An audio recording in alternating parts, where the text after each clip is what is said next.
The legendary Carl Lewis is with me, the man who needs no introduction at all.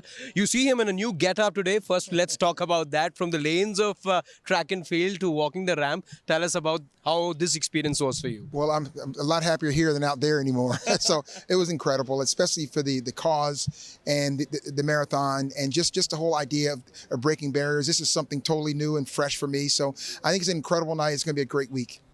You do notice the choice of color. You still not left the gold. Well, always. But speaking of what's ahead of us, how important is it, something like the marathon taking place? What's the message for those participating in it? What is it that you'd like to tell them in order to motivate them to take such steps going forward as well? Well, what stands out to me are a few things. Number one, obviously, breaking barriers. It's so incredible that so many women are now involved in the marathon, considering when it happened 20 years ago. And just like the entire world, bringing better sustainability, making sure our environment's cleaner and it's better, and also the fact that they are supporting young people, children, feeding people. There's so many great causes and so many great things that I think everyone will benefit. Well, the one thing, India looking at hosting the Olympics in 2036. It's fair bit from now.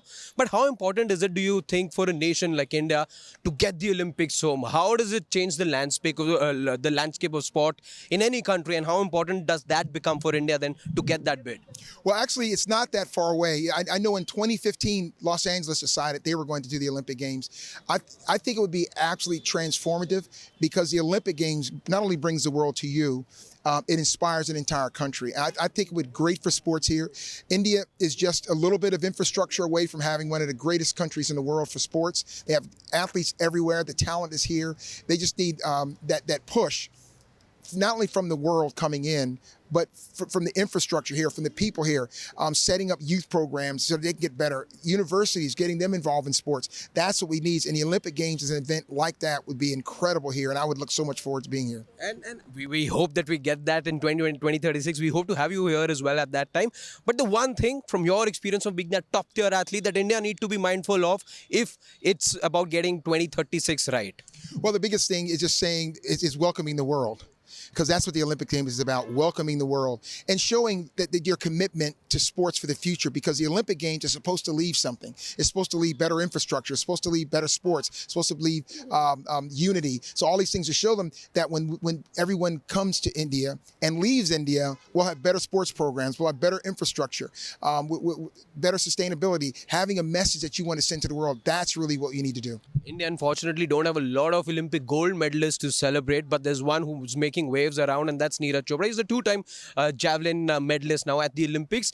A suggestion for him, since you're a top-tier athlete, a multiple-time Olympic winner, what is it that it takes for you to be right up there? Being a gold medalist is one thing, but they say retaining that gold, retaining that elite level athleticism and that stature of an elite athlete, what does a Neeraj Chopra and the others trying to follow him need to ensure that they maintain that consistency? Well, first of all, they haven't had more Olympic gold medalists yet. That's the attitude.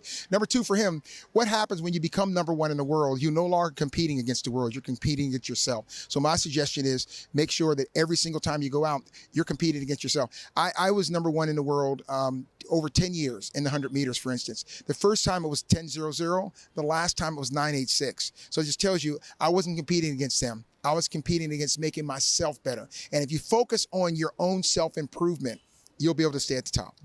Last question to you, a piece of motivation of something that you'd like to say to those athletes who's not quite there, who are looking for some motivation in life. What's that one quote that you'd like to leave them with? Well, find the inspiration that keeps you going. Do not accept the fact that just because you haven't been gold medalist, you can't be.